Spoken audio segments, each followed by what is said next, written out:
This second new moon in Capricorn is helping activate a cycle of our long-term commitment to bring in this magical reality. Ishela ma doela ma diela, diela ma otoela ma doela ma doela. Hello and welcome to the All 12 Signs video series for the second of 2 Capricorn full moons that we've had this Cancer season. My name's Chloe. I work with card divination, astrology, and as you just heard and as you can see, I channel multi-dimensional energies through my body, and that comes out predominantly in vocal and physical light language. So this is going to be happening throughout the readings, and it brings in healing, attunement, and activation codes to the messages that come through. For those of you who know your time of birth and know your natal chart, I really recommend you check out the sign that falls in the first house first. This is called your rising sign, where your ascendant is. I read for all of the signs as if they're in the first house.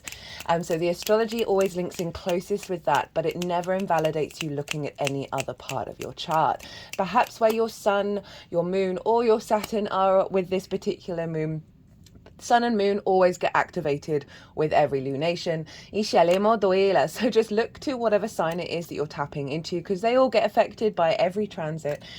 Just look to the themes of the house that it's in, and you want to apply those themes as well as all the other meaning you've got going on in that sign to the messages that come through, because it will be as if that sign has now energetically moved to the first house. So the astrology will still link in from the rising sign. You just got to add on your natal chart meaning on top of it. Right, I am reading for Gemini, so let us begin. Gemini rising. How you doing, Gemini? So I just want to just preface that I started your reading yesterday, which was Friday, Venus's day. And it just cut out, and I made a decision that obviously whatever message was coming through in that reading, something else needed to shift, or something's perhaps shifted over the last 24 hours for this message to come through. And today is Saturn's day, so it is incorporating that Saturnian energy, because Saturn rules Capricorn. So we'll see what comes through in this one.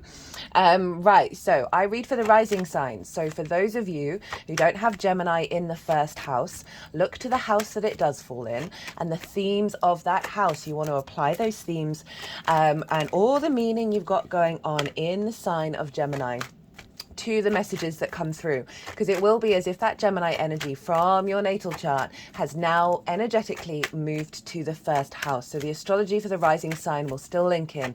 You just got to add on your own natal chart meaning on top of it. As always, take what resonates and leave what doesn't. So this is a reading for the Capricorn full moon number 2 that we've had this Cancer season. I work with 6-month cycles, so if you're watching this after the event, you are not missing out on the messages that are coming through, because this energy is taking us up to the new moon in Capricorn. That will be in Capricorn season. So I'm going to be breaking down the sort of major themes of this moon. There's some sort of big astrological stuff that's not just linked into the astrology of the moon itself, but because we're having a Capricorn full moon again. I'm then going to break down the astrology in terms of the rising sign. And as I do all of this, I'm going to be shuffling this deck. The cards are going to be going everywhere. And at the end of all the astrology and the energies that I work with, that I channel, they are going to move all the cards around. And then they are going to do some energy work, and then they'll put the cards into the 3 piles, and that's when I'll bring the tarot into the astrology. New viewers who might not have caught the introduction, I channel multi-dimensional energies through my body, and that's going to come out in the form of vocal light language, which you just heard. My hands are going to be moving around and doing stuff, and that is a physical form of light language, and all of this brings in healing, attunement, and activation codes to the messages that come through. Right, so what are the 3 piles, before I forget? The 3 piles are, the first one is what is being released with this cycle. Full moons mark a completion.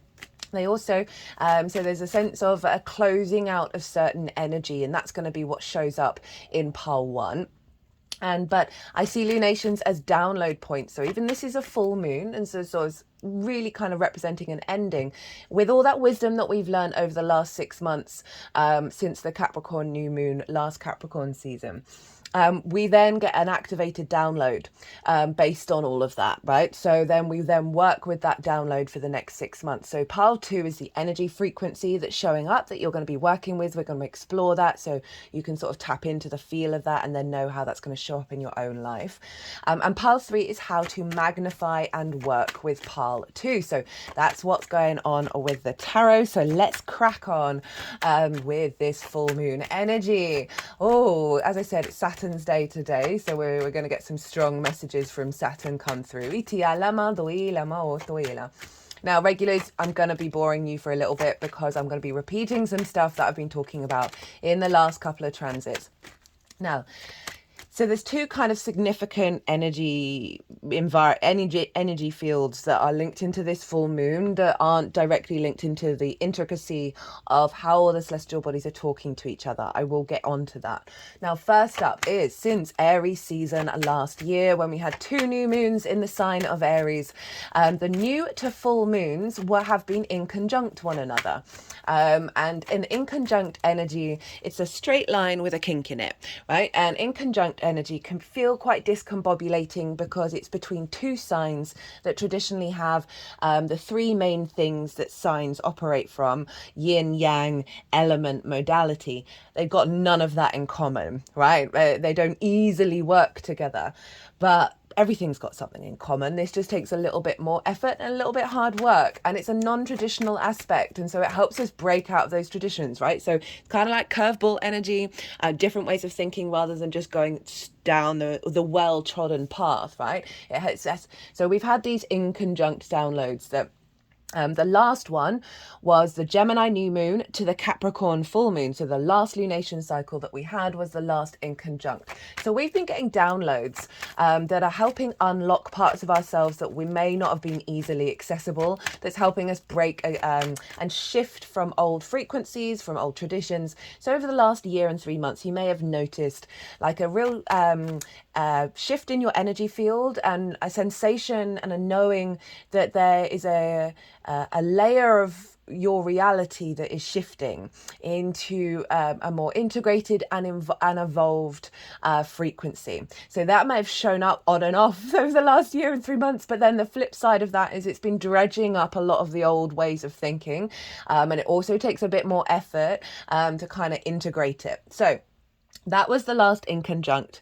Now, this lunation cycle that we're currently in, from the Cancer new moon to the Capricorn full moon, we are now going back into the straight line opposition. So we're streamlining this energy.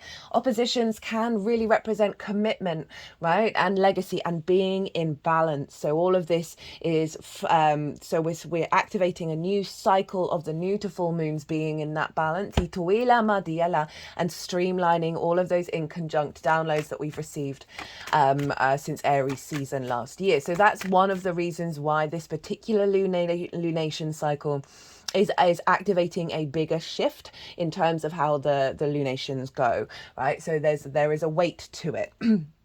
And we've got 2 of them, right? So we're doubling down on the Capricorn energy. And that's pretty significant because Cancer and Capricorn square the nodes. So since July last year, the Cancer and Capricorn energy have been acting as the manifestation in the 3D realm of the intentions activated by the eclipses, right? Eclipses can mark big new beginnings and big endings. And so this is, these energy squares are an opposition, and squares are a aspect of Mars. They can bring in conflict, drama and frustration, right? So I'm not saying that that's not been around, but the overall theme is that Mars is our motivation, our drive and our action of seeing that manifest, seeing the intentions of the North-South node manifest in these 2 signs. Now, I talked about it in the last Cancer transit, the Cancer new moon. I thoroughly recommend you check that out because that marked a big pivotal shift in the Cancer area of our chart, which has kind of been getting a bit of a bashing because it's where the South node is manifesting, and the South node can be draining, can be releasing lots of things. It's more of an inner yin esoteric experience. So it's about the cultivation and the refinement of that energy. So things weren't necessarily manifesting in that area of your life. Go check out that transit series because I go into that in a lot more detail there there. And this is going to be carrying on until January when the nodes shift. But we have, with that new moon in Cancer, shifted more into the refinement than the drain and the frustration, right? So that's pretty relevant. And now this Capricorn full moon, this Capricorn, the Capricorn areas of our charts have just generally been doing this. And then whenever we have transits in these two signs, it's doubling down on the activation. So 2 full moons in the sign of Capricorn, where the North Node from Aries is being manifest. And what I really like about this is Aries is the first zodiac sign. It's fire. It's ruled by Mars. It can be very, because it's all about the individual, the I am, and this is what we're cultivating, our confidence to be autonomous and be confident within ourselves and go into new frontiers. But it can be a bit combative. It can be quite contrary in its independence, i.e. I'm not going to listen to what anybody else says. I'm going to go and experience life through my own agenda, which is a wonderful thing, but we do need a bit of balance with that. I say that as someone I've got Aries in my 9th, and I'm very stubborn about listening to other people's opinions and perspectives. And I mean that in a way of like, I like to experience things for myself to see how I feel about them before taking as read what somebody else has said. So it's not that I don't listen to other people's perspectives or want to qualify this. It's more that I need to experience it for myself for it to be able to lock in. So why am I talking about this? Because Capricorn is the collective earth sign. It's a longer term thinking sign. It's all about the longer term legacy energy. It can be very practical, very grounded, very understanding what it needs to do to serve the sort of greater good in the long term plan. Whereas Aries can be very impulsive, very instinctive, very in the now. And so I love that Aries energy is manifesting in the Capricorn areas of our chart, where we're able to implement this in the long term that serves us in the long term rather than is counterintuitive. So those are 2 of the big themes around this moon or around the Cancer Capricorn energy that are pretty damn significant. Now, I've done a collective reading where I break that down in a bit more detail, as well as I expand on and break down how all the celestial bodies are talking to each other at the exact moment of the full moon. And so I really, really go deep into what does that feel like, right? What is the resonance there? And really sort of, get into the nuance of it all, because there's a lot going on in this moon. The Cancer new moon was kind of simple. This one's got some big guns showing up. And I'm not going to talk about all of it in this reading. I'm going to touch on the major themes, but there's some other cool stuff going on that's pretty damn significant. And one of them is Mars moving into your sign, Gemini. It's not quite done it yet, but it's nearly there. So you've got a big shift happening for you energetically in your first house or your Gemini energy. If you remember, we had a Mars retrograde in Gemini a couple of years ago, and I loved that retrograde, but it wasn't for everybody. So if you want a deeper understanding of this moon, go check out the collective reading, because if you can tap into the sort of the frequency that I've expanded on in that collective reading, then you can know what that feels like inside yourself. You can also sort of know, well, how do I want to work with that on a very personal level? Also did a collective tarot reading. And it's just generally, it's where I get to be more esoteric, more philosophical, expand on like the soul's path on this planet, right? Tips and tools that I've found work for me. I only ever bring to the table what I've seen actually genuinely work for me. Again, that's the Aries energy. And so, you may get some tips and clues to sort of help you out along your journey. Okay, so let's crack on with Gemini rising. Where is this happening for you, Gemini? This is happening in your 8th house. And this is in conjunct your Gemini energy in the same way that the Gemini new moon and the Capricorn full moon was in conjunct. I cannot stress enough the Gemini transits, the recent Gemini transits that I did, the energy that came through in all of those felt incredibly significant for how we work with bringing in this new reality. And when I say new, it's always been there, but opening up of our consciousness to it, right? So if you haven't caught any of them, there was the Gemini new moon.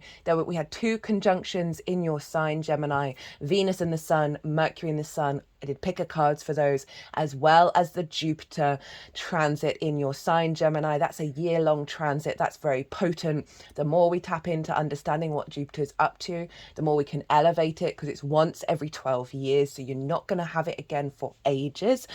So that's still live. I would recommend it. So back to the in conjunct Capricorn full moon.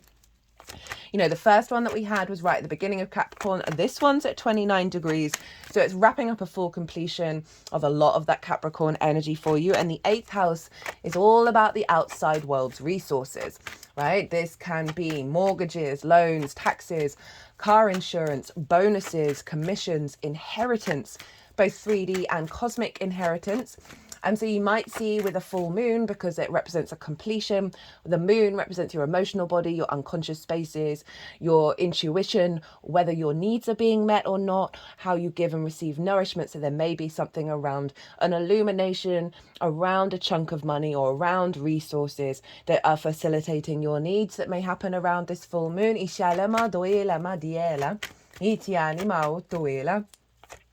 And it's also about the give and exchange, the interaction between you and anything other than you, right? Because it's dealing with the external and our response to it. And it's the relationship dynamics, the lens in which that comes through. So this can be time, money, intimacy, ideas, energy, as in like, how do you give and receive, right? And this can have some codependency energy in the 8th. We can have some scarcity mindset as well. We can give too much. We can take too much. We can have some difficult energy show up in the 8th, because we obviously want healthier collaborative relationship dynamics. You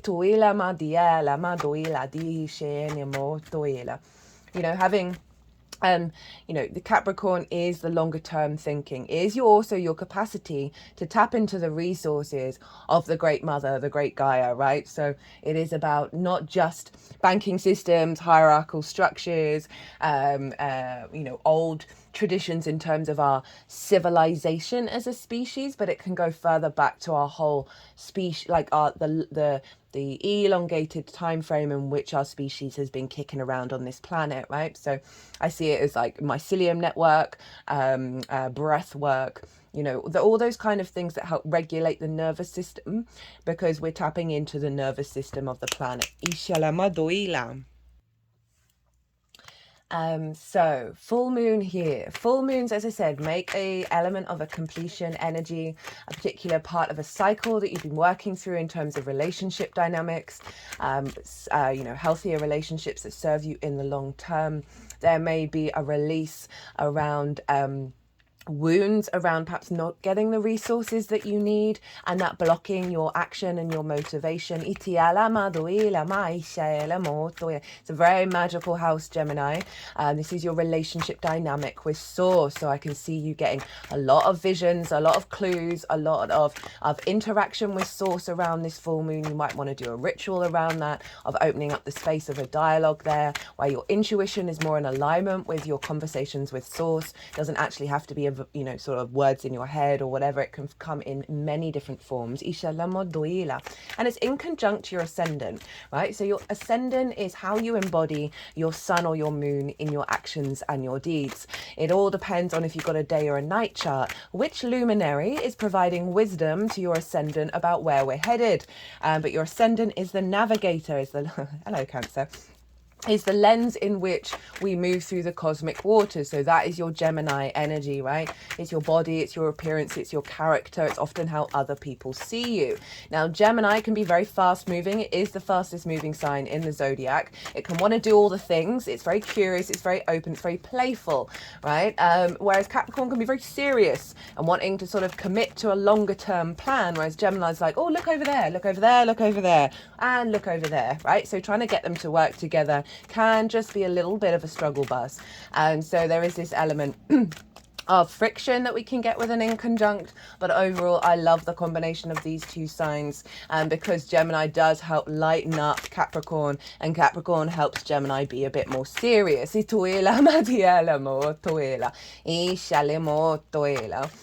as I was saying, so I was talking about sort of more of the difficult energies that may be released around a full moon. Full moons can highlight what else you need to do in terms of the unentanglement. Is that a right word? I don't know if that's the right word, the entanglement, to release the entanglement of some stuck energy within you, right? Because the sun and the moon offer up from the unconscious spaces, because, right, the moon is the unconscious, but she's receiving the full light of the sun. So there's a lot of clarity about what might be in the deep recesses of your unconscious spaces. And so often this can bring up triggers, this can bring up limiting beliefs, where the sun and the moon are saying, hey, look over there. You might want to start untangling that. Because it's blocking your chi, it's blocking your energy flow for you to be, fully in alignment. So if those things do come up, just trust and know that this is working in your favor, but perhaps for a more long-term energy. Full moons also get really feeling nourished, heightened intuition, feeling like your needs are being met, a lot of celebrations and big energy.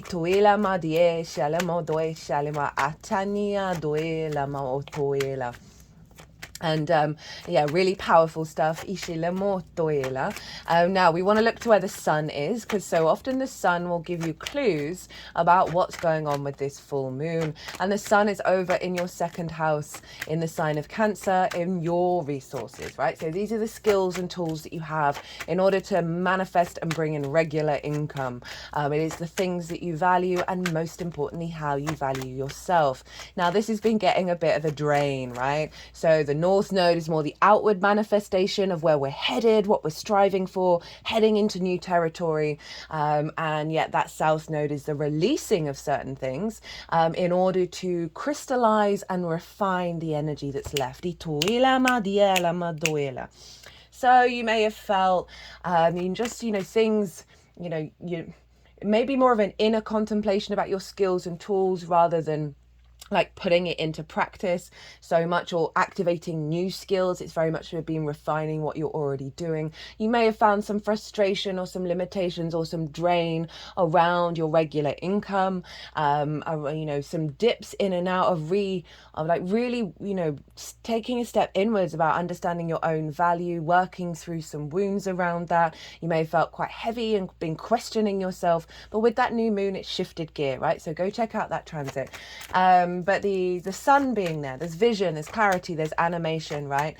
So we're going to get clues around perhaps being your skills and tools being really received by the external world, right? You may find some collaboration come in, who they're like, I respect what you do, let's work together. You may get a bonus or a commission because of the work that you do.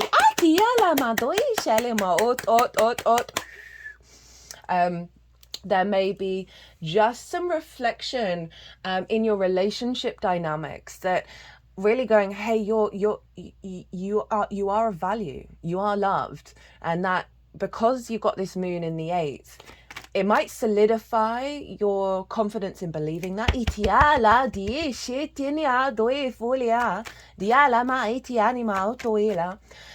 So let's get into the astrology for this moon. It's wild. It's so wild. It's so wild. I cannot stress how beautiful it is, but also pretty damn powerful on top of everything that I've already just said. Oh, you've got the King and Queen of Pentacles. Love that. So Pluto over in Aquarius is at 0 degrees of Aquarius, and this moon is at 29 degrees of Capricorn. So they are conjunct one another. It's out of sign, but they are. Oh, they just wanted to pour out. And Pluto over in the sign of Aquarius. I've done Pluto and Aquarius transit series. We're nearly at the end of the last one, because Pluto in September is going to go back into Capricorn for a little bit. But that transit's still live, because then you'll sort of get an understanding of what Pluto is up to in this particular ingress before it goes back into Aquarius fully later on this year. It's in your 9th house, and this is your perspectives, right? Perspective genuinely is the key word for the 9th house, because it's all about expanding your perspectives, figuring out what your perspectives are, sharing them, and just generally evolving your perspectives. And Pluto over in Aquarius for me, its intention for us on a personal level is to recalibrate our frequency air to our universal truth. Aquarius. So you are going through some radical shifts that Pluto is trying to recalibrate that frequency into our root id power. So a lot of confidence, a lot of magnetism. It's retrograde at the moment, so you're recalibrating internally rather than it being an outward expression. And I love this combination because Capricorn and Pluto are both ruled by Saturn. So Capricorn can be seen as more of the traditional earth energy, right? The ancestors of doing the same thing, honoring the traditions. It can be a little bit fixed in that energy of like not necessarily breaking out of that. It very much a reverence of the past, a reverence of craftsmanship, of bigger projects. But Aquarius is the other side of that, is looking to the future. It's more egalitarian rather than hierarchical structures. It is more galactic in its energy. It's more about collective interactions, equality, and also the capacity to be open to change, be open to different things they're in alignment with your ideals. So I love that Pluto is bringing this future forward thinking egalitarian energy, this sort of universal truth into this peak moon. So it's blending the honoring of the past and being aware of the possibilities of evolving into the future. And in regards of your perspective, so it's really bringing that inner confidence within yourself, and also the inner transformation of any wounds that you've had around relationship dynamics, around resources, like this different perspective just coming in and imprinting on this moon of like, no, we're not repeating those cycles, we're evolving them, right? And we're activating a more the truth rather than distortions of reality.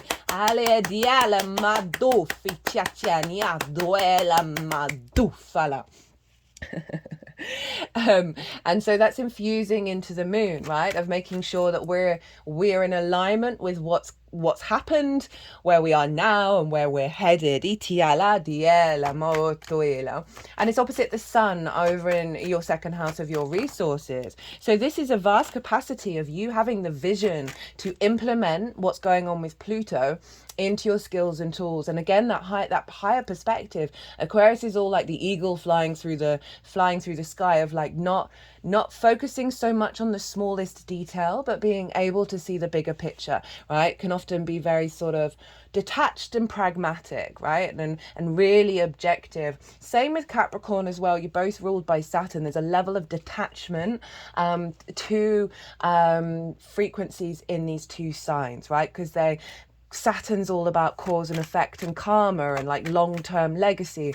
And so it means that there's a level of detachment, and we get that with this Capricorn full moon that allows us to zoom out and like have a frequency of being able to commit to a longer term cycle, even if we're not necessarily aware of all the details and why and what. It is that frequency. So we've got Pluto opposite the sun, as I said, like a real sense of that higher perspective and the recalibration of your inner magnetism and power that is going to uplift your sense of value and heighten that intuition in alignment with that sort of where are we going, right? How do we integrate that galactic energy into our 3D world? So we have the sun and moon opposite one another, involved with Pluto, and then we've got Uranus and Neptune. I can't get over this moon. And so this is forming what's called a cradle. So we have a sextile here, sextile here, sextile here, trine, and that's forming a cradle. So we are being birthed into our capacity, as I said right at the beginning of the video, to have a deeper grounded knowing and commitment to bringing this magical reality into our 3D world. Pretty damn powerful. And so why is this? So we've got Neptune over in Pisces, also at 29 degrees, sextiling the moon. And so sextile is an aspect of Venus. Venus wants us to feel good in the 3D world. She wants us to connect, to appreciate and have a sense of value, to love, to bring in harmony and grace and creativity. And so all of that energy feeds into a sextile. It's a soft, easy, free flowing energy. And so it's, we've got a lot of support here with this cradle of being birthed from very creative, inspirational energy. And so Neptune in Pisces is in your 10th house, right? This is your life purpose, your career, your visibility, your reputation, how the big outside world sees you. No, not doing that. It's too many. Itiala, as well as like bosses. Okay, it's the peak of where the sun was on the day of your birth. So it's all about that sort of visibility, the life path, all of that. And Neptune's there, and Neptune's retrograde. And what I really feel with this Neptune retrograde is it's pulling back the illusions and the delusions that are, and for this moon, that have stopped us genuinely believing in miracles, that have stopped us genuinely believing in the synchronicities, and that we do in fact co-create with Source because we are Source. And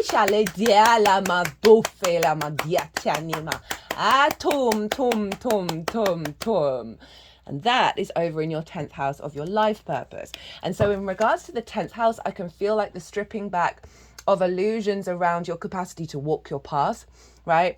Illusions, there may have been some ancestral wounds, because remember, this is also sextiling Pluto, around wounds around sort of like this veil covering you around visibility and reputation of really believing in yourself. I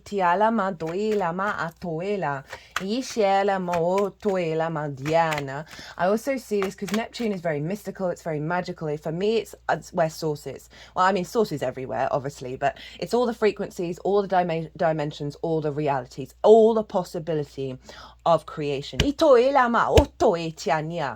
And so this is why wherever Neptune is, we can have hypersensitivity, we can be like overwhelmed because of that.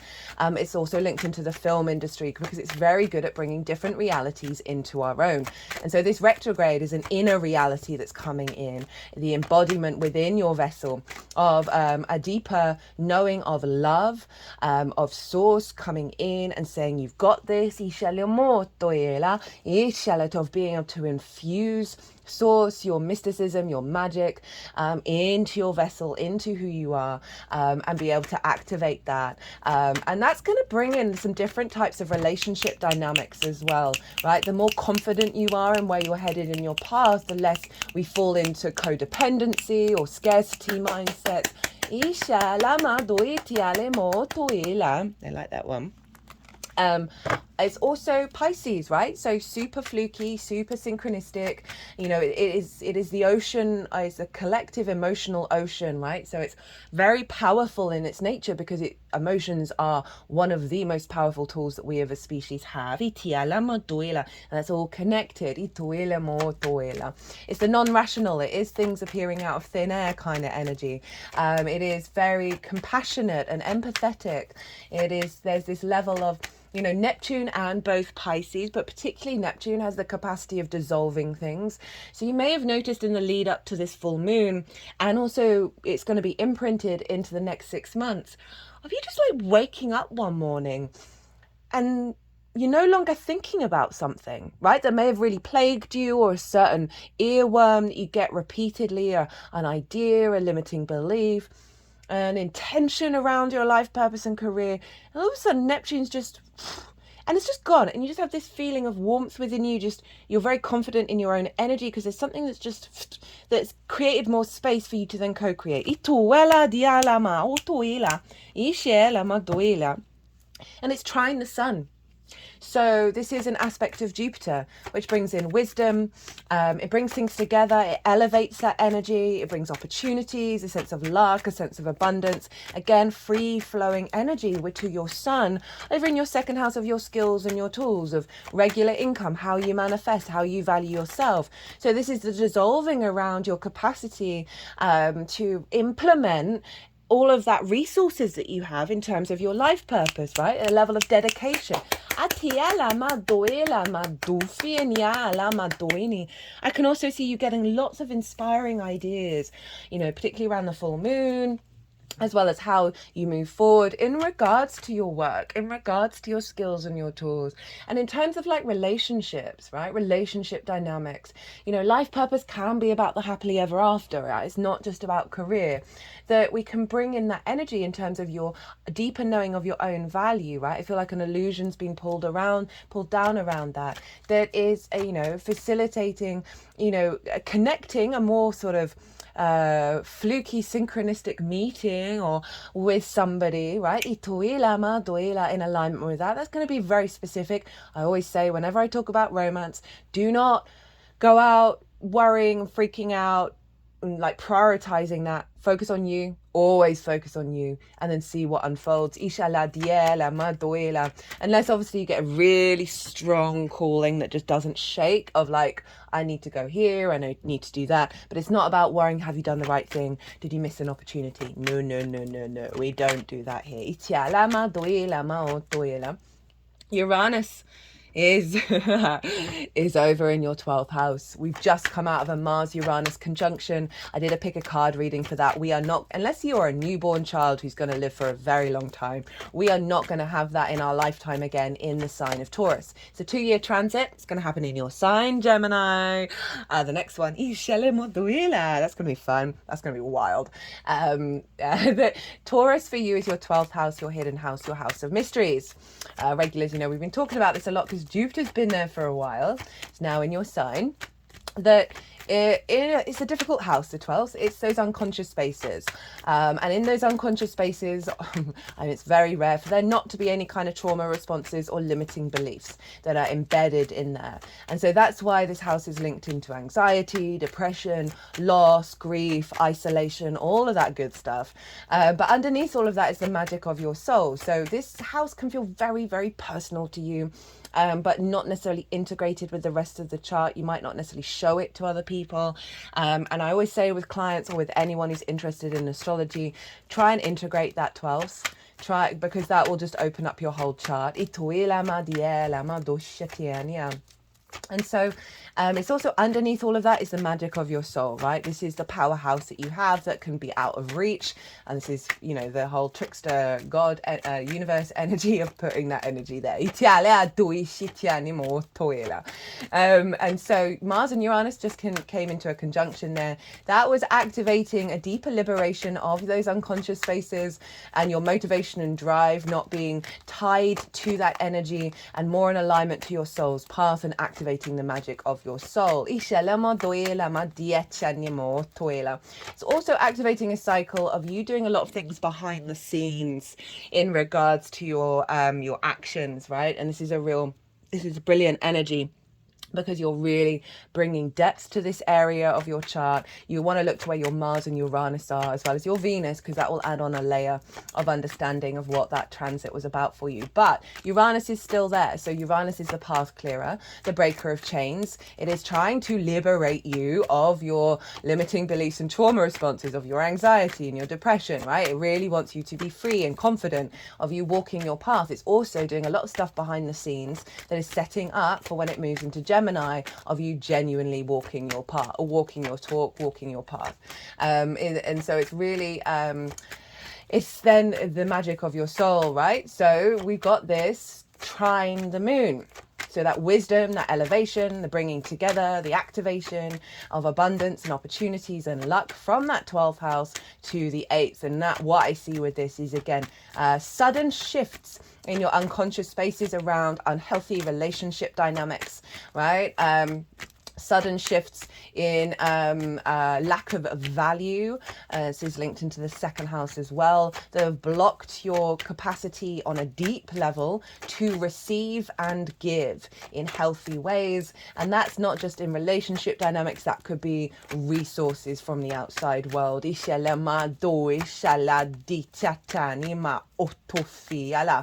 And I also feel like you're going to have a lot of opportunities um, from the magic of your soul, inspiring your relationship dynamics as well, right? I can see a lot of sudden moments when you're interacting with other people, when you're in a state of exchange that is just going to release things and activate a deeper connection to the magic of your soul. And again, Uranus behind the scenes in the 12s is like things just appearing out of nowhere in terms of resources. Itala diala madoela dishatani maot ot ot ot ot ot ot ot.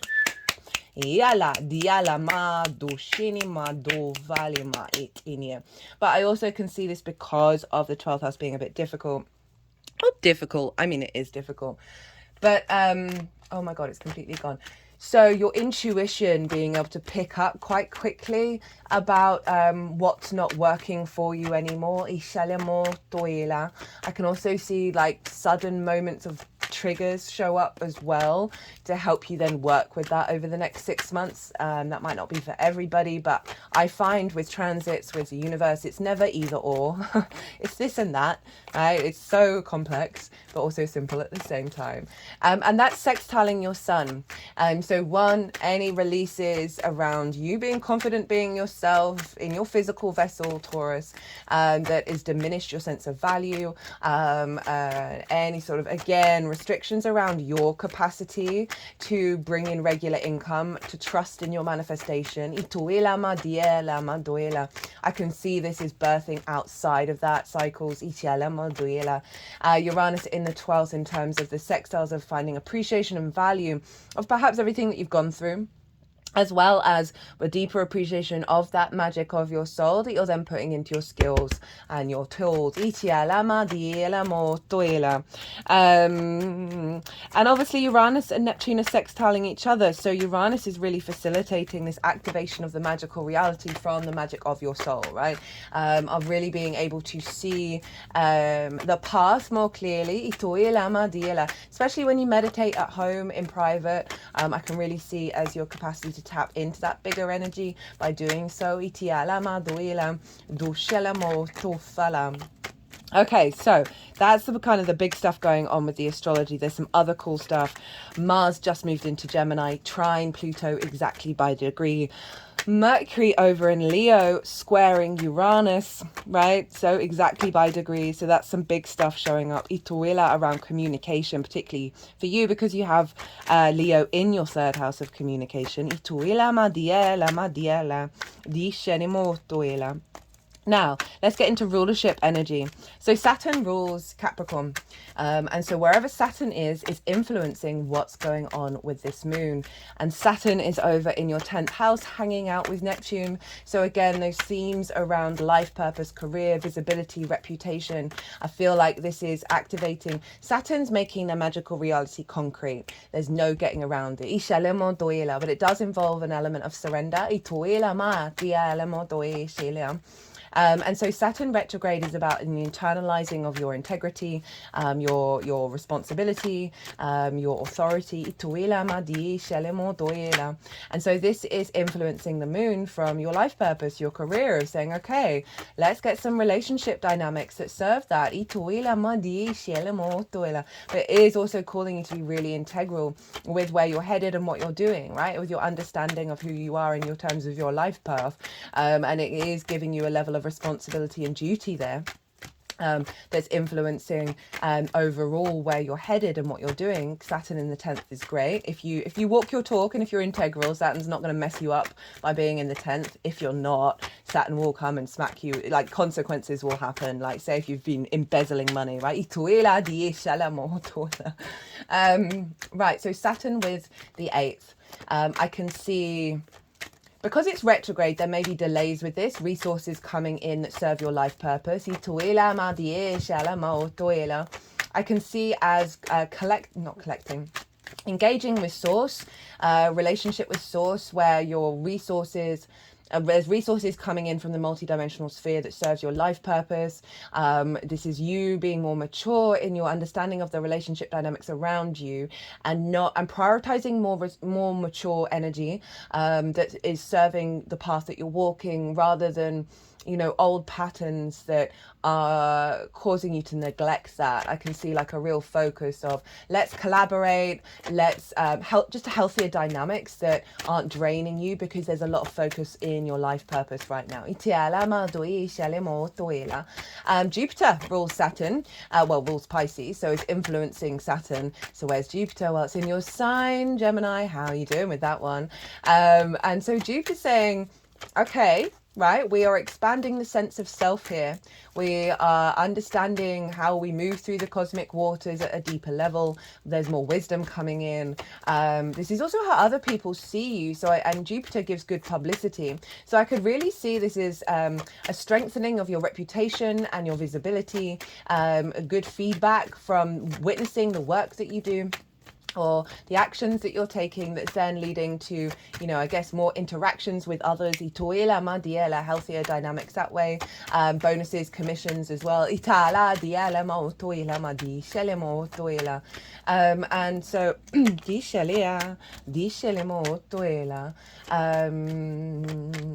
and just a real confidence in yourself as well that's being implemented, which is going to affect everything that I kind of just said in terms of you having like a higher perspective with that Pluto energy around your own value. It's doubling up around that frequency with Jupiter being in your first house. And this is also feel like a more embodied wisdom about how you take action, that is then influencing instinctively your path. And then the interactions of the fallout of that. Now, Mercury rules Gemini. So that Mercury, wherever it is, oh, it's in Leo, which just came out. Is influencing Jupiter, and obviously Mercury, whatever's going on with Mercury, is always influencing and leveling up your Gemini energy. We're going to have a Mercury retrograde in the sign of Virgo and then into Leo soon. That will be the next transit that I do, and so that's going to have a bit more of an effect on you, Gemini, because it is one of your rulers. So it's in your third house of your day-to-day, right? Your environmental frequency, how you find meaning in the day-to-day. Third house for me is one of the linchpins of the chart, right? When we get that meaning on a day-to-day basis, we are fully enjoying our existence. Hey, Neptune. The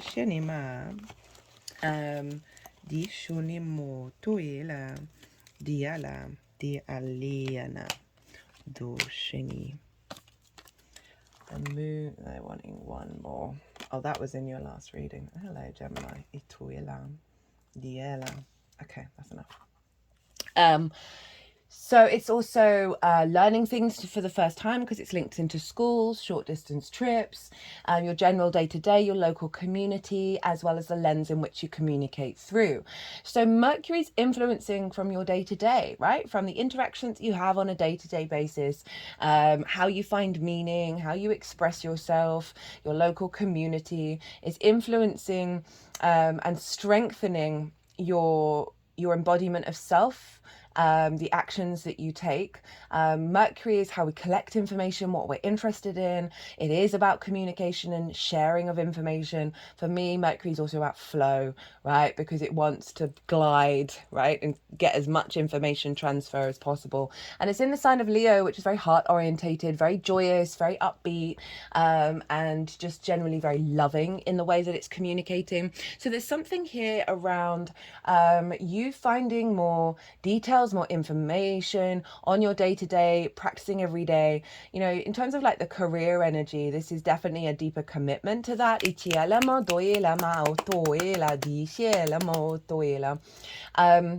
There's also you know, so influencing Jupiter of how you embody yourself, right? So Mercury's saying, okay, we want these actions, the wisdom in your actions and how you understand yourself to you're getting a lot of downloads in your day-to-day of how to put that into action. Again, meditation.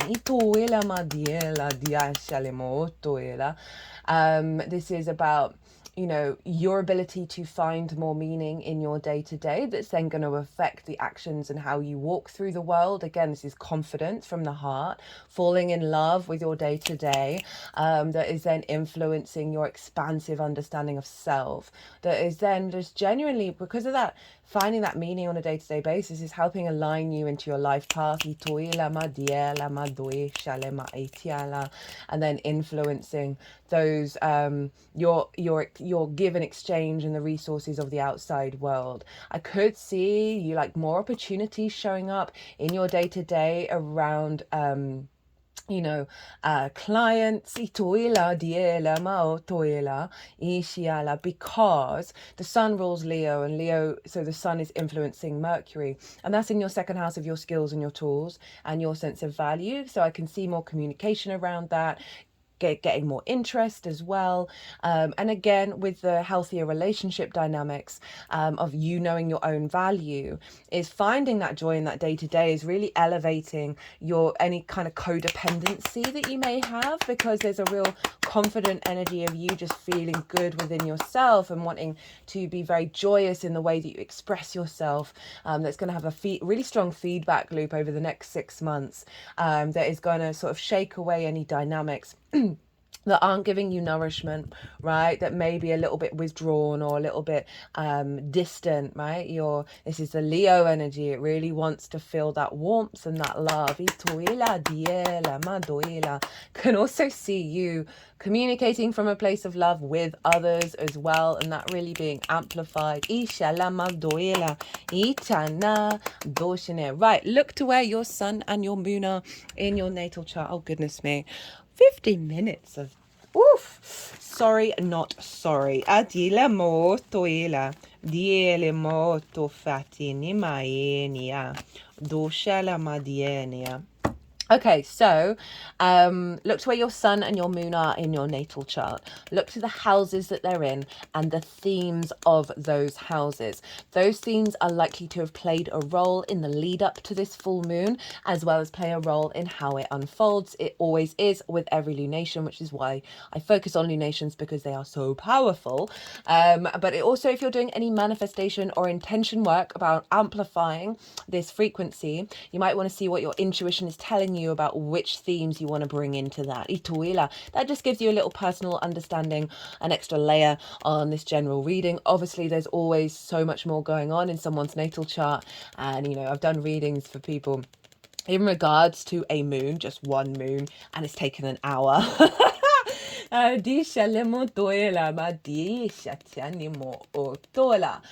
I'm going to go consciously quiet. The energies that I work with, they are going to move all these cards around, and then they're going to do some energy work, put these cards into the 3 piles, and that is when I'm going to bring in the tarot into the astrology. And so I call you to soften your mind. I'm going to soften mine. You just had loads of information. Let that all settle. Don't try and overthink it, and then see what intuitive hits you get in regards to how everything that's just been talked about and how this is showing up for you on a personal level. Oh, I forgot to pick that up.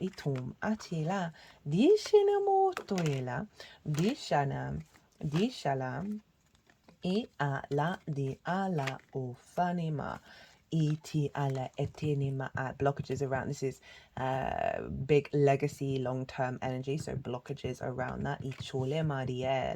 So I keep forgetting to mention, because they've been doing this quite a lot, the cards kind of want to be in lots of different places. So as this is, you know, often they'll do some clearing here in the release pile, but actually that card wants to then be in the upright in other piles.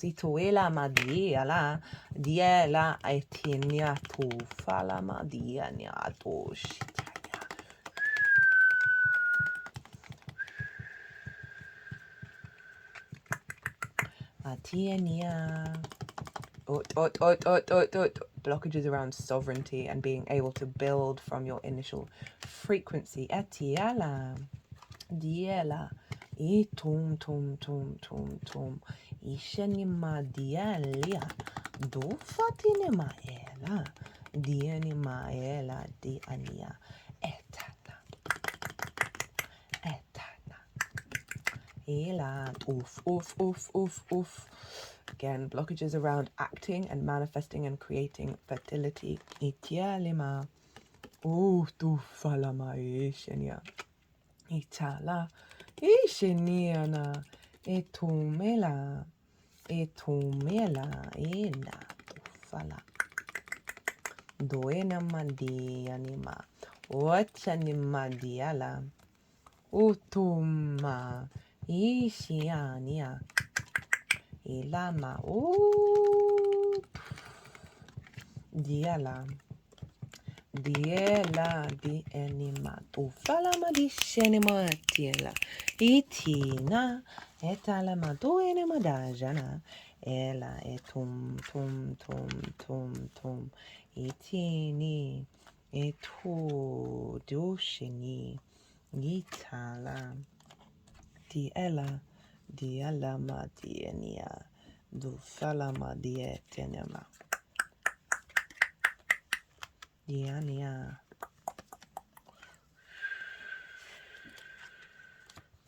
Dina. Dienama dushinia. Ella. Dienema.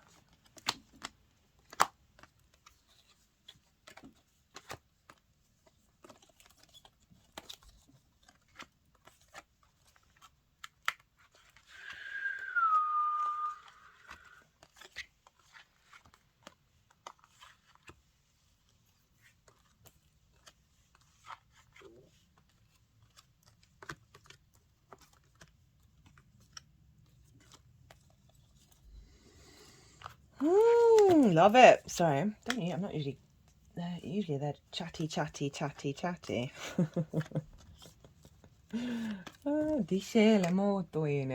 Right, Gemini, what are you releasing? What's been going on? What's been closing out in this cycle? Well, the Four of Cups, the Two of Wands, the Sun in reverse, Five of Pentacles, Queen of Cups, Hanged Man, the Six of Swords, and the Ace of Cups. So this is what's being released, and therefore what may have come up over the last 6 months. As I said earlier, this is where the North Node is being manifested, right? So this is where we're heading into new territory. And so often because of that, right, we then see the old patterns, the old territory get really loud because they're like, don't leave us behind. But some things need to be transmuted, right? Sometimes we've reached that point, it served us to that point, and now we're letting go of it, and so this can bubble to the surface. So we got the Four of Cups. This is comparison is the thief of joy, right? And so this is about, there's a level of melancholy here. There's a level of dissatisfaction, but also stagnation, because you see this figure, right? Their arms are crossed, their legs are crossed, which is kind of saying, well, I want those things, but I'm not going to do anything about it, right? We've all been in that space. I've certainly been in that space, because this is the Three of Cups. This is flow, this is union, celebration, and they're all equal in the Three of Cups. So there's a real sense of co-collaboration rather than being out of balance. So this is what's being released of like you know, perhaps looking at relationship dynamics that are the Three of Cups, or people who have resources so they can celebrate, right? And seeing that that's what other people have, and being like, instead of celebrating it because they are also you, of being like, well, I'm now frustrated and now I'm a bit grumpy about it, right? So it's a difficulty to celebrate other celebrations, eat other people's celebrations, because you may have been going through a difficult time. Totally understandable. But honestly, the trick is to activate that Ace of Cups, which is the overflow of love, right? I've definitely, but which you have.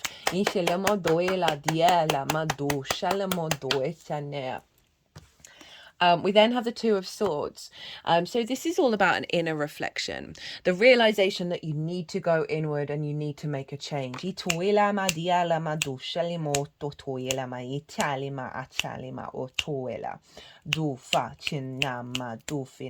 I'm getting two messages with this, right? So this is about the inner spaces and seeing what perspectives come up from that. I'm getting a sort of a frustration and a delay in doing it. and then you do it. Itoela ma die shalemo toela. Dialama or toela. So there may have been situations that then just cause you to reflect on, why am I feeling like that? Like, that's not helping me. That's not, it's not coming from my true source energy, right? So we then got the sun in reverse. So this is a blockage around your visibility, your vitality, your freedom, your joy, right? Your sort of animation. So there's something around this sort of what you've been going through in the 8th, right? Of perhaps not feeling seen, not feeling valued, but also, right? So I'm getting quite a few mixed messages here. As I said, this and that. The capacity to not necessarily see others or show that you see others. Itiala, right? That Capricorn energy in the 8th can see those relationships. Capricorn can be detached, right? Saturn is it's it's a dim planet, it's a dark planet, so there's this element, and it's very sort of, whenever I tap into the Saturn energy, or at least part of the Saturn energy, there's like this real sort of, I say steely, but it's like a rod of a rod of metal. It's like you just become very cool and very sort of detached and strong and firm, and not necessarily, right? It's in conjunct Leo as well, so there's this difficulty for Capricorn to access the joy, the loving, the heart space. But there, it's obviously a deeper level of commitment there, but sometimes it's not shown, not outwardly expressed. And so this can go both ways. This can be what you receive from others as well as what you give. So there's something around that, again, of like, of not, there's quite a serious energy to Capricorn, of not really being able to find that vitality. Also, this can be like a restriction around resources because you're recalibrating your understanding of whether you engage with them. That, okay, again, 2 messages. This is so funny. Not funny. It's not surprising, Gemini. You are, the twins. That there may have been some restrictions around resources that mean you haven't really been able to embody this, right? And it's also a level of commitment to act, because Saturn's been in Capricorn, in Pisces for over a year, which means that Saturn energy's always been influencing Capricorn of work, right? That could be work for you, or what's my life path, that you've been utilizing the resources so much, you've been really dedicated, dutiful, of trying to get as much done as possible in terms of working with the resources from the outside world in regards to your life purpose, that there's a lack of playtime. Italia dove saliamo tuffitiale mandiala madoshana. We then get the 5 of Pentacles. So this is sort of, this card often shows up in an 8th house transit because we can have a scarcity complex, right? Of not feeling like we're ever going to get the resources that we need, feeling left out, feeling run down, feeling broken, feeling just sort of isolated from things. So I feel like that's definitely, you may have been working through some of those issues, whether that's you also, sorry, I'm getting so many double messages. This never really happens. Because of the relationship dynamics being Capricorn, right? I feel that you're not going to have this transit for another 18 to 19 years of where that Capricorn energy is headed to the future, right? In terms of how that's manifesting. Yes, the north. Wait, where are we at now? We're gonna get what's going to be first? It's going to be the North Node in Capricorn in a couple of years. It's going to be a while. But because we've got Pisces, Aquarius, then Capricorn to go through.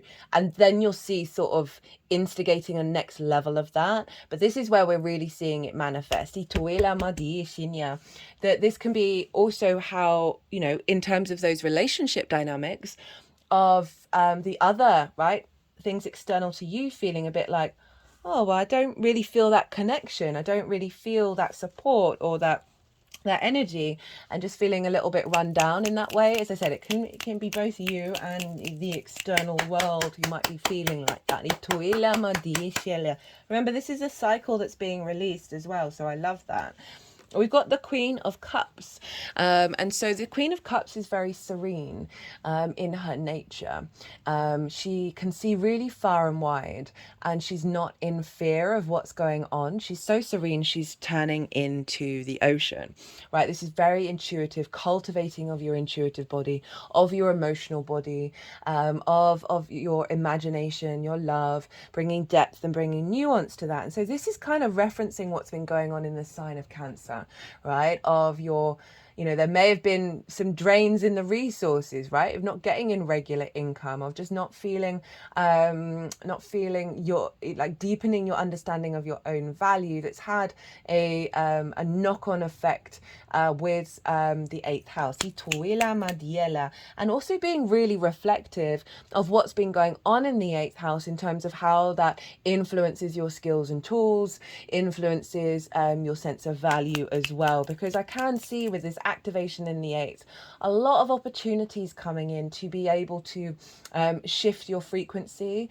And so there is an element of we can be resistant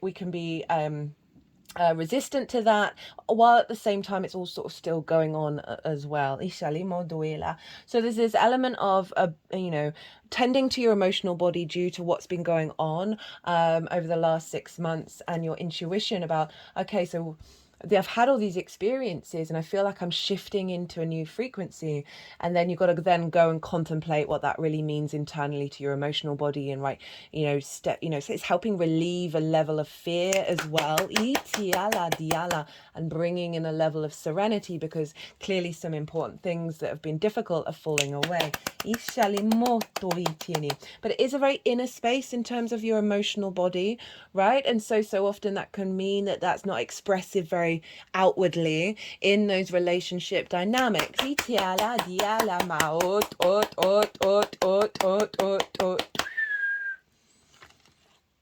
So we have the Hanged Man, the 6 of Swords, the Ace of Cups.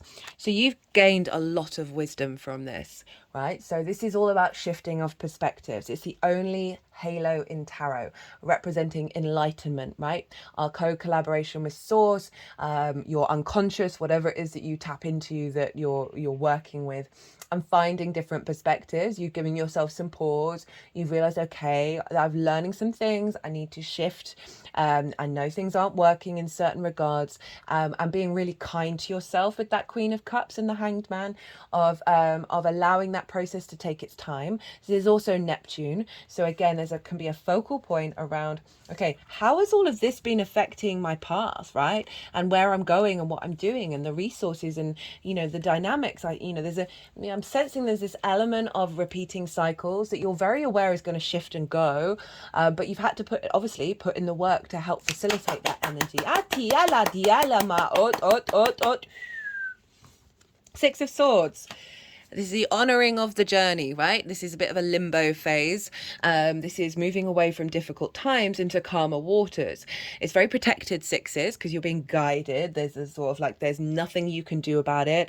You're not having to steer where you're headed, right? Source is helping you with that one. And you're taking with you like some core perspectives that are going to serve you to thrive in the new landscape, rather than sort of be in the choppy waters of like insecurities and survival mechanisms and scarcity and codependency, all of that, right? You're in this phase in the lead up to this moon, and remember, this limbo phase is being released, where you'll then start implementing them. And I'm not surprised with Jupiter now being in your sign as well. I mean, admittedly, it hasn't been for too long, but for a good chunk of this particular cycle, that you've got a level of clarity about the next stage. And then we get the Ace of Cups. Love, this is the final card. This is the activation of a new cycle around your emotional body, your intuition, your imagination, right? It's a deep renewal and overflow, a sense of abundance as well, because you see, the cup is spilling over. We also have the Dove of Peace. So there's something you've activated. This is so that you've activated this new cycle. There's an element of calm and seeing things, your emotional body being aware of the shift of this new cycle, and you're prepping for what's coming in here, of again, just being able to also bring more love into those relationship dynamics, more intuitive understanding about what you need to do in those relationship dynamics, as well as falling in love with your own value, right? Because we're going back to that Cancer energy. I can also see this as you being more peaceful and calm and abundant in your understanding of the resources of the outside world and your interaction with them. But it is activating a new cycle. So what is coming in with this download that you're then going to work with over the next 6 months? We have the 10 of Pentacles, the High Priestess, the 4 of Pentacles, the Lovers, hello Gemini, Strength, this is Leo, 9 of Wands in reverse, which I'm really enjoying, followed by the Knight of Wands, Ace of Pentacles. You've got, wait, you got 2? I swear there was a third. No, I'm imagining that. I swear there was Ace of Wands. No. What am I going mad? Going mad, Gemini? No. 2. You got 2 aces. That's still pretty good. That's still really good. What am I talking about? Ace of Pentacles. I just swear there was the Ace of Wands there. 2 of Cups, King of Pentacles, 10 of Cups. So you're flanked with 2 tens. This is powerful stuff. This is really powerful stuff. So 10 of Pentacles is the baseline energy for this frequency, is legacy energy. This is a city. Cities take forever to build. And so it represents the capacity to commit to a longer term legacy. You may see activations around the full moon that show you clues of that. This is also about the blending of the magical with the mundane. And when we do that, we are able to step into our legacy.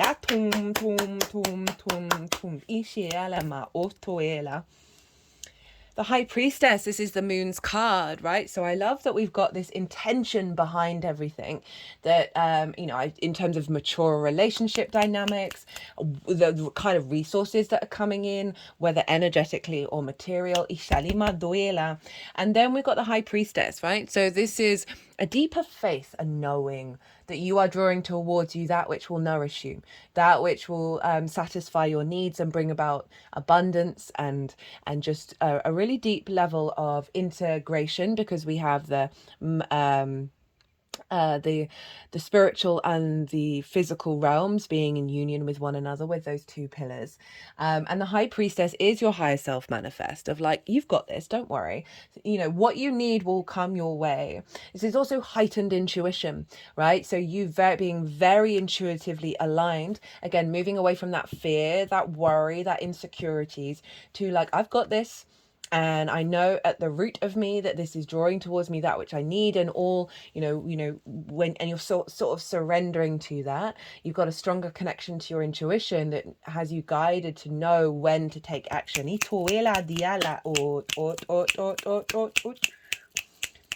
It's also seeing you very intuitive when you're interacting with other people as well. Messages coming through from source. 4 of Pentacles. Love the 4 of Pentacles. So this card for me is about your inner frequency being protected from any distortions from the external world that would limit your soul's path and your soul's joy, and your capacity to create from a very sovereign place and create and manifest in the 3D world from a place of security and safety. So on a very little level, this is about something coming in that helps you feel safe and secure in the 3D world. So that could be resources, but overall, your engagement with the external world, your interactions with it are creating your interactions are creating from your internal frequency, not from the distortions. So again, kind of reiterating the healthier relationship dynamics, the capacity to draw in situations and collaborations and resources, which means you're able to build from your inner frequency. The Lovers, hey Gemini. Right, this is about union, amongst other things. And the first thing that popped in my head was about union. This is about sort of being in relationship dynamics where there is love, where there is union, where there is connection, where there is integration.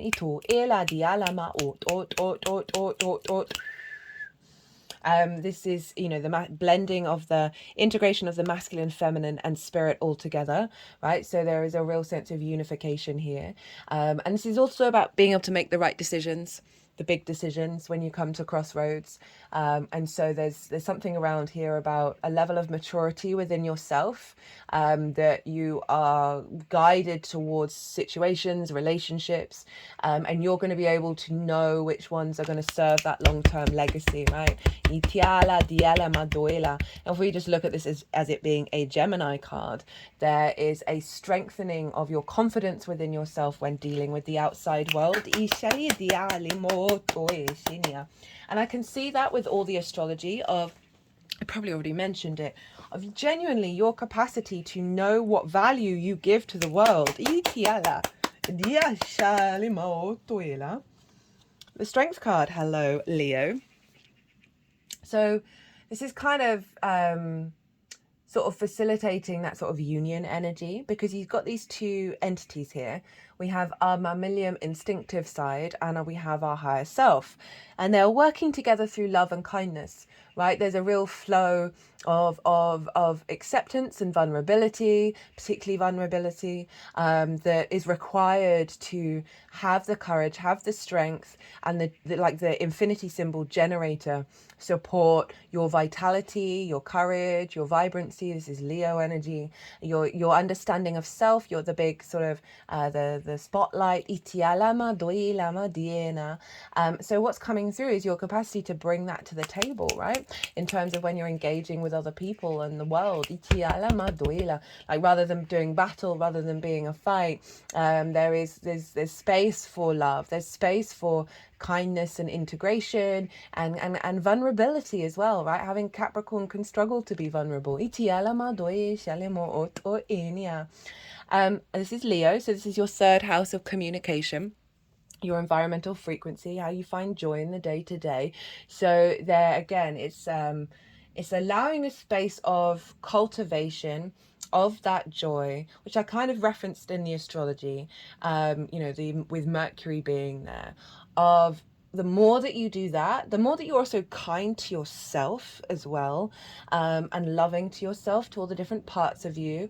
The more you integrate that, the more you then get those dynamics come back. And so this is generally like saying, hey, make sure you find space on a day-to-day basis to give love to yourself and kindness to yourself, as well as everyone in your life. You can do a little meditation on that, to calling and creating space to find meaning in the little things, that is just going to sort of shake off the scarcity a bit more. It's going to really amplify that.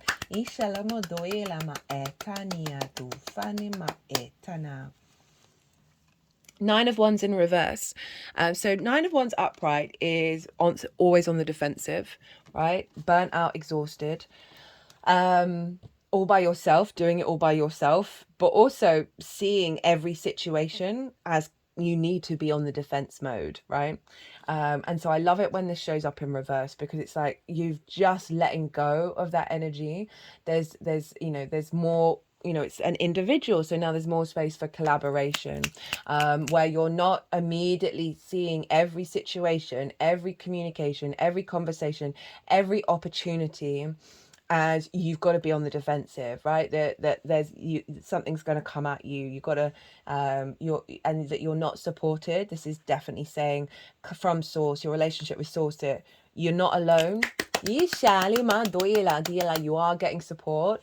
And also it's moving past that sort of frequency of like, everywhere I go, everything I do, me, your Gemini energy, and the rest of your chart, you are having to be really hyper vigilant about what's going on around you, because you're preparing for battle at every given time. So I love that that's getting released, as the reverse is being activated even.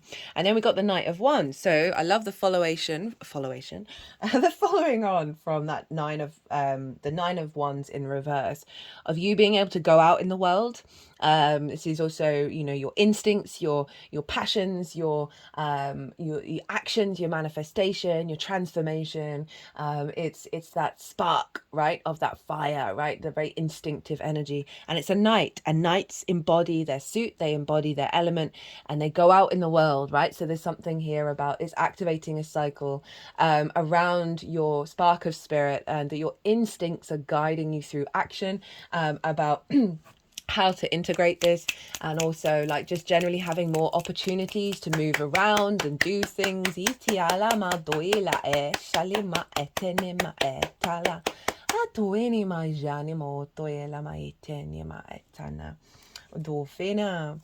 We've got that Ace of Pentacles. Ishinya, diela maduela. The Ace of Pentacles is a renewal in the 3D, right? I love this card because it's got the flowers of the Magician. In the Magician is Mercury, one of your rulers. So it's all about creation and manifestation. We've got this portal with a mountain of the higher perspective. And this is saying we are here on this planet to create. This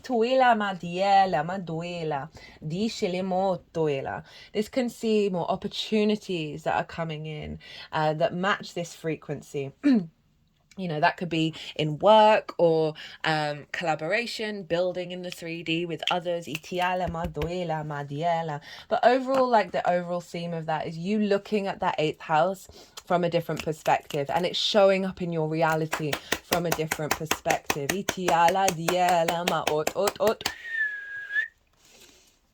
Two of Cups. So there's that union again.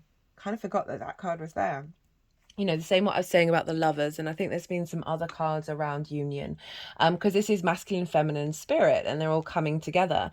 They are eye to eye, they are equal, they are in a state of offering and a desire to offer and a desire to share, a reciprocal energy.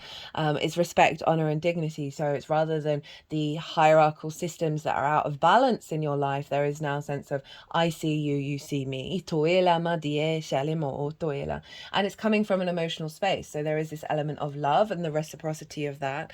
And this could be an opportunity, you know, from the external world in regards to a romantic relationship, because you've got the Lovers there as well. That's not going to be for everyone, but there can be this element of it's now bringing in a dynamic that is honoring you and you are honoring them.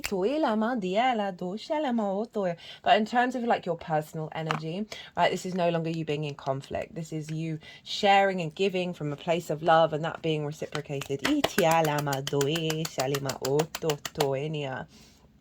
This can also be clients, right? One-to-one clients, or just generally there being a lot of reciprocity, because we've got a lot of stuff in the 10th house, right? Of your life purpose, your career. One, life purpose could be somebody, but also in terms of the career and the lens in which you exchange with others, of that having an impact on the flourishing of your career as well.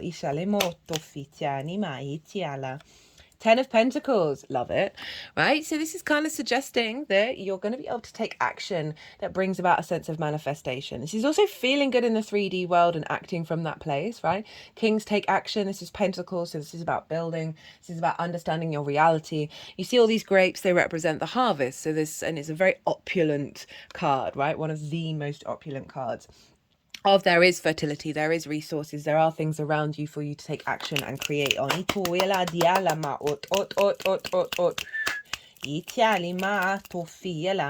also a real confidence there with that King of Pentacles, of like knowing what actions you need to take with relationship dynamics that are going to bring a state of abundance. 10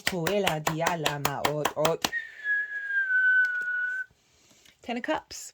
So started with a 10, ended with a 10. This is all about the internal frequency on an emotional level, being in alignment. And then because of that, you're seeing that externalized, right? That rainbow is the chakra body for me. And so when we're in alignment, we then see that actually show up in the 3D. So this is the happily ever after. That could be a representation of what you're striving for, what you want. in terms of like a nuclear family, but it does generally represent things happening in your life that are external to you that bring you about a sense of emotional alignment. So I really love that combination of the 10 of Pentacles and the 10 of Cups. Obviously we're dealing with water and earth in this lunation, so it's harmonizing that and saying that this moon is pretty phenomenal in terms of you feeling in alignment with how you build in the world and how you co-collaborate. So we got the moon card. This is Pisces. And I like that the eight of, oh, there's that Ace of Swords.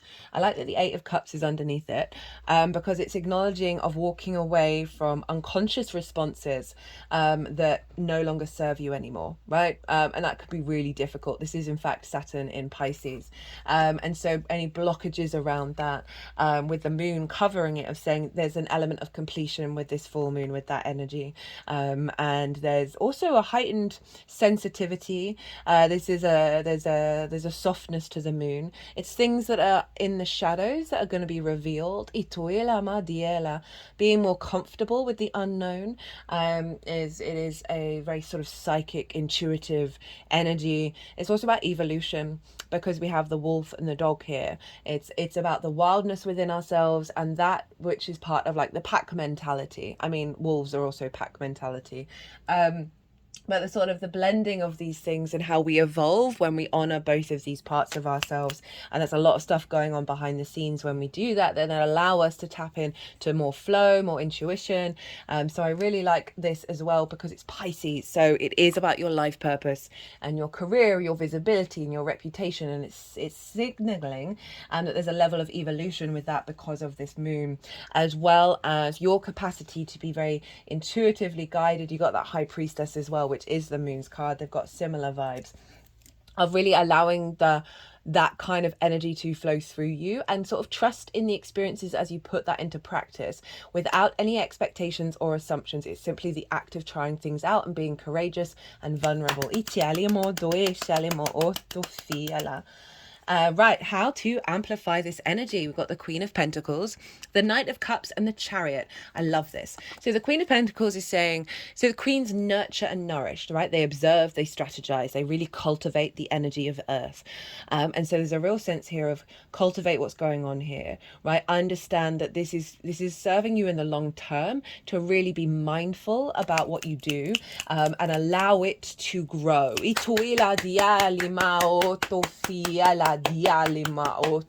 Observe how things are evolving and shifting. This is also a very nurturing energy, very practical, right? Can give really good advice. So there's something here about you being able to bring that to your relationship dynamics, right? And it's activating your capacity to do so. Also in terms of like resources, whether it's material or the multidimensional sphere, this is saying really cultivate them, right? Not perhaps quick spending or quick decision making. This is saying give yourself some time to let it build, and see how as you really go inward within yourself about how you want to manifest in the world, go with that as well.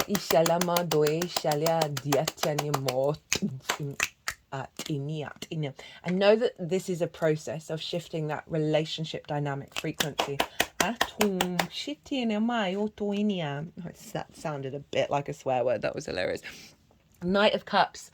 This is, again, it's a very yin energy. This is about trying to embody being the true romantic.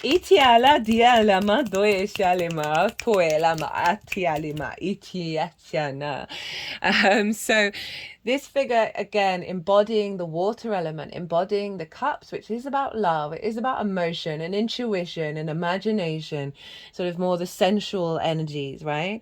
The memory within your body as well. And this is calling you to like look at life, take action through love, follow your intuition without expectations or assumptions of how it's going to turn out, because then that takes us out of the Knight of Cups, of like truly knowing that your intuition that guides you through your actions, whatever may show up, has always got a connection back to love.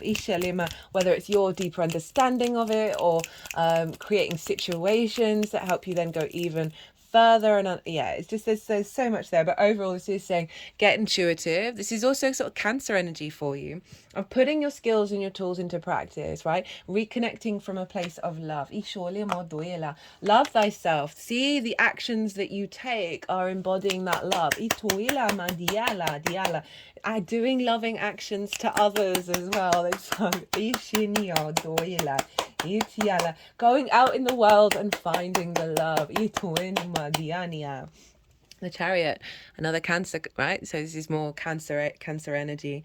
This is the Cancer card, and this is about releasing control. Right, so this is how we're amplifying this. This figure knows that everything and every experience that they've had has acted as a resource for them to then move through the world with victory, right? There are no reins here, so they're not trying to control where they're going. They understand that they are in alignment, and therefore wherever they go, that alignment is there. Because we have the Sphinxes, again, we've got the white and the black, we've got the yin and the yang, the same as the High Priestess, the physical and the spiritual realms, and they are in union with one another. We also have the lingam and the yoni and the wings, which represent the lovers. So this is something about the union within self, the being in love with your reality as you move through the world, right? So there's something about because it's your sense of value, your skills, your tools, something about taking that out on the road. But also just, releasing control about how this is going to unfold, right? Trying to step into that embodiment of victory and confidence within yourself. Sometimes we've got to fake it till we make it, right? I used to hate myself for knocking a pen off the table, or going and picking something up and then forgetting another thing and then having to go back again. My whole body would be in absolute disrepair, right? It would be full of agitation. I would be like, why do you even exist? You're absolute scum, right? That's the kind of, all my energy gets pulled into Saturn and Scorpio. So I have the capacity of going deep into the darkness. But I was then like, right, enough is enough. This is so dysregulating me all the time. This is absurd, genuinely absurd. And I would fake laugh every time I thought that, or every time I felt that. I would just fake laugh. Fake laugh, fake laugh, fake laugh. So my Virgo perfectionism got annihilated by all the laughter. And and then I started laughing legitimately. And I heard recently that even fake laughs, your mind doesn't know the difference. So there's something here around sort of faking a certain mentality until it becomes embodied, right? Right, I'm gonna get a oracle card for you, my lovely Geminis. This is probably not quite the longest reading yet, not far off it. There's been a lot to say in this moon. Yeah, roaming out in the world, knowing you have all the resources you need. Oh, that's a good point. I didn't mention that. So I often say with the 8th house, right, in terms of, say you're a small business and you're like, oh, I need a loan. And until I get that loan, I'm not going to do anything, right? So there's this element of a pause, of restriction of self, because we're reliant on the outside world for things.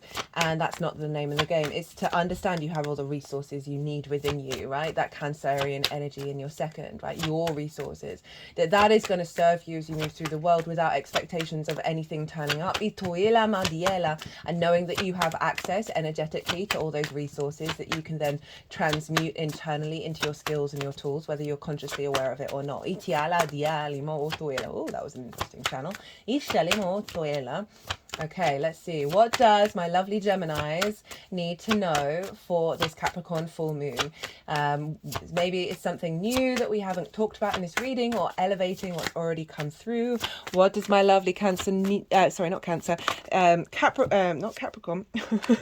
Gemini need to know for how to activate this Capricorn full moon. We have the crossing, initiation, and first breath, beginner's mind. This is shown up. This is the first. So this card, I think, has shown up 3 times, and that's quite rare. When I've used this deck, it's often been very, very different cards for every sign. So I'm quite interested by that. The crossing, the rite of passage, initiation. You have come to stand on one side of the river. The opposite bank leads into the darkness of the eternal cave, where the old dies and then is born again. Remember, this is a cradle, this moon. We are being birthed into a new frequency. This is a place where time is forgotten and the seasons cease their dance and stand still, as if in a temporary repose. You must cross the river now, honouring and respecting this transition, for it's time to say goodbye to your old ways of navigating your world. Don't be afraid, you've come to the edge of the river because you're ready. You're ready to let go of what doesn't serve you and all the ways in which you've kept yourself from truly living. Intimacy requires vulnerability and truth. It's always very, I mean, I was noticing my need to say vulnerability quite a lot. And I was like, oh, that's interesting. I haven't really done that before. And I'm truly grateful to Source for doubling down on that, right? That Capricorn Saturn energy can really struggle to be vulnerable. Intimacy requires vulnerability and truth. Can you strip away the masks and the barriers of false strength, to discover what you're really made of? Step into the boat waiting for you. Let it carry you into the cave where the shadows are waiting to be illuminated so you can be born again into the world without denial or artifice. Making the crossing is a beautiful, powerful act of the highest love. Ooh, Gemini. Whoa. I don't really need to expand on that because that's everything that it's highlighting the significance of what's come through in the reading already. First breath, a fresh start and renewed curiosity and natural trust, beginner's mind. When the first breath card shows up for you, it's time to leave the old stories and tales behind. You have arrived. Take a deep breath and another. There is nothing else you need to do but to take in the new world that is revealing itself around you. Trust your natural curiosity. There is no need to dwell on how difficult the journey has been or how tight the passage take the passage to get where you are now. Just take it all in and experience the awe and wonder of your arrival at this destination, even if it's a familiar place you have come to many times before. Try to experience it as if for the first time, for you are renewed and the old you is no longer your concern. Practice the beginner's mind, not labeling or naming what you see and experience. That situation that was so difficult only a few days ago, just be with it and breathe. You've already gone beyond it, have overcome and resolved it, even if no one else realizes this yet. Soon enough they will. As you move on, do not squander the power of the first breath, giving the old narrative mouth-to-mouth resuscitation. Use it for new beginnings, to animate a world you can play and create in. Do not underestimate the power of your breath and the magic of your world. Word even. Oh, I said world though. Well, Gemini. What a reading. You may well be the longest reading now at 1 hour 35 minutes. Whew. I hope you enjoyed this. I hope it resonated, or you just appreciated the tarot and astrology. It would make me very happy and obviously help the algorithm if you hit that like button, drop me a comment, all of that good stuff. If you want a personal reading, perhaps to deep dive into what's shown up here or anything else, my website is in the description box and on the community page. My email address is also on the community page and also on the website. If you want to reach out, you can book through the website or contact me directly and we'll book that way. I've also got Instagram, so you can DM me, leave me a voice note. If you want to give lots of context, I love a lot of context. My Virgo sun loves it, in order to facilitate the reading for you on a more personal level. Right, Gemini, be good to yourselves, be good to those around you, safe travels, and be well until we meet again.